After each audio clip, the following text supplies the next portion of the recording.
This video is on multiplication division of signed numbers.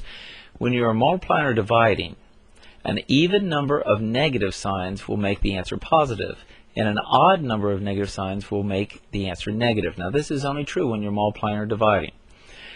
Think of it in sort of sentences that you may have heard people say before, like the meaning of this sentence: I don't have no money.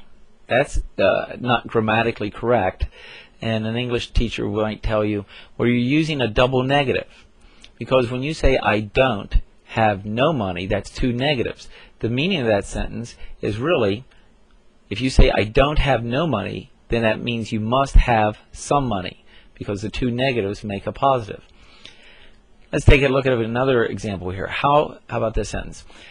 Turn off the off switch. Well, if you turn off an off switch, then you must be turning it on. This is another example of how two negatives make a positive. Here we go with the math. If you have negative of a -3, you can think of the first negative as being an opposite, if you want to say it that way. The opposite of a -3 is a +3. Or as we said earlier on a previous video, if you see a minus sign next to another number, and really we just put this number in parentheses so we could see that there's two separate minus signs here. There's maybe a subtraction sign and then a negative, or two negative signs.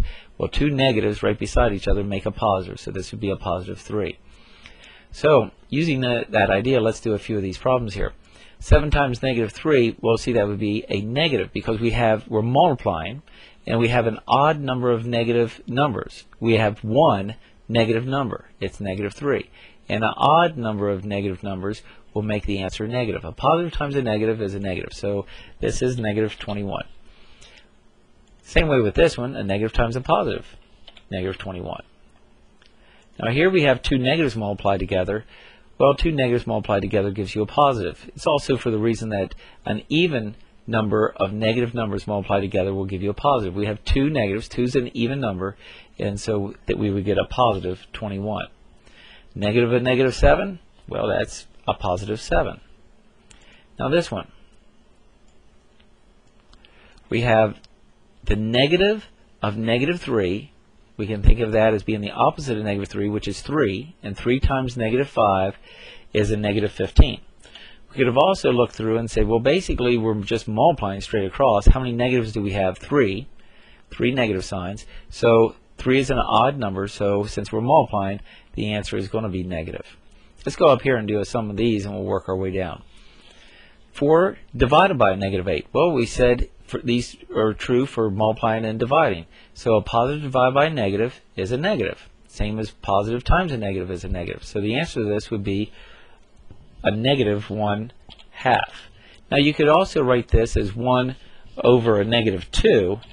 Both would be correct, because whether it's a -1/2 or 1 over a -2, they're both the same. I just think -1/2 is easier to say it. It's negative because a positive divided by a negative is a negative. Or you could say we have one negative here. Here it is. So the answer is going to be negative. And then we just reduce the fraction. 4 over 8 reduces down to 1/2. Probably the best way to write it is just -1/2. Same way with this. We have a negative over a positive. So it's going to reduce to the exact same thing. -1/2. Okay, if we have two negatives divided by each other, well, two negatives make a positive when you multiply or divide, so that would be just 1/2. So whether we see the negative on the bottom or the top, or written right beside in the middle of this bar right here, if you see one negative, it's going to make it negative. If you see two negatives when you're dividing, it makes it positive.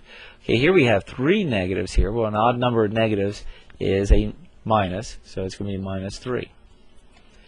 Let's take a look at this one. Don't count how many numbers there are, count how many negatives there are whenever you're multiplying or dividing. So we got 1, 2, 3 negatives. So that's an odd number of negatives, which makes it negative. Then 2 times 4 is 8. 8 times 5 is 40, and 40 times 3 is 120. And you could double check your arithmetic to make sure that's right there.